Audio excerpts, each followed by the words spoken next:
What's going on, people? David Durain, welcome to No Frontier. So from this coat that I'm wearing, this big bubble coat, you can tell that I'm not in Brazil. I'm in a cold place. But I was there last year. I went sometime in October or November. I have to verify using my passport. So after January 10th, 2024, something will change. Now you might say to yourself, what's gonna change from the time that you were there last year and then after January the 10th? So after January the 10th, if you are an American, if you're a Canadian, if you're an Australian, you will be required to acquire a visa prior to going to Brazil. So that's just one added layer. Wherever you want to go, make sure you're always up to date on the requirements because they do change, as I told you. Last year, I just booked the ticket and I went. What's going on, people?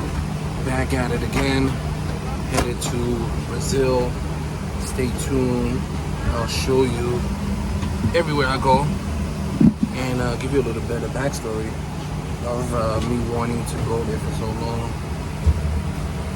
Love to put on the socks, the slippers. But this is not the first time for Americans that we needed a visa to go to Brazil. As a matter of fact, 4 years ago, we would have needed a visa. It's the reason why I didn't go to Brazil then. I think back then the visa by itself was like somewhere around $120. And I remember not wanting to pay that. And I have my reason, but they dropped the requirement and then I went and I enjoyed myself. That's what happens. Same, I think a couple years prior to that, I was in Uruguay and I wanted to go to Argentina, and we were a friend and I, we were at the bus station and we wanted to go to Argentina, and it was there that we found out that we needed a visa. Obviously we didn't go. Years later, Argentina dropped the requirement for a visa and then I went. Things constantly change. Just be up on it or just check out this page because chances are when I find out something, I relay the message. So the thinking behind reinstating the visa for Americans and Canadians or Australians, Brazil, and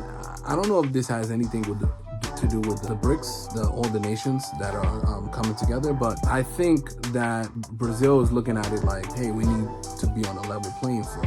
When our people go to your countries, they need a visa, and then when your people come, they don't need a visa. We need to level this thing out. And they might say to themselves, all right, cool, we'll drop the visa for people coming from Brazil in the future, and then we'll go back to not needing a visa. Hopefully this is helpful in the sense of, knowing that there's a added layer.